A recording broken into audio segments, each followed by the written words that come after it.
பெண்கள் பாஸ்போர்ட் பெற முயற்சி செய்யும் போது அவர்களது கணவர்களின் அனுமதி அல்லது கையெழுத்து அவசியம் என்ற நிலை நீண்ட காலமாக நடைமுறையில் இருந்து வருகிறது. ஆனால் தற்போது சென்னை உயர்நீதிமன்றம் ஒரு மிக முக்கியமான தீர்ப்பை வழங்கியுள்ளது. அந்த தீர்ப்பில் பெண்கள் பாஸ்போர்ட் பெறுவதற்கு கணவரின் அனுமதி தேவையில்லை எனவும் அவருடைய கையெழுத்தும் அவசியம் இல்லை என்று தெரிவிக்கப்பட்டுள்ளது. இந்த தடை பெண்களின் தனிமனித உரிமைகளை கட்டுப்படுத்தும் ஒரு ஆணாதிக்க முறையின் பிரதிபலிப்பாகவே இருக்கிறது என்று நீதிமன்றம் கூறியுள்ளது. திருமணமான பிறகும் ஒரு பெண் தனக்கென ஒரு அடையாளம் கொண்டவர்தான். அவளது சுய உரிமைகளுக்கு யாருடைய அனுமதியும் தேவைப்பட வேண்டியதில்லை.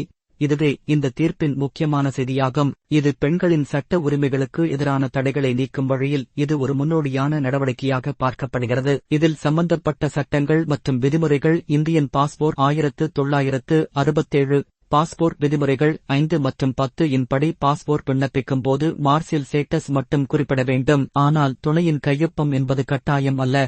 மேலும் சட்டம் தொடர்பான செய்திகளை தெரிந்து கொள்ள ஐகான் லீகலுடன் இணைந்து இருங்கள்.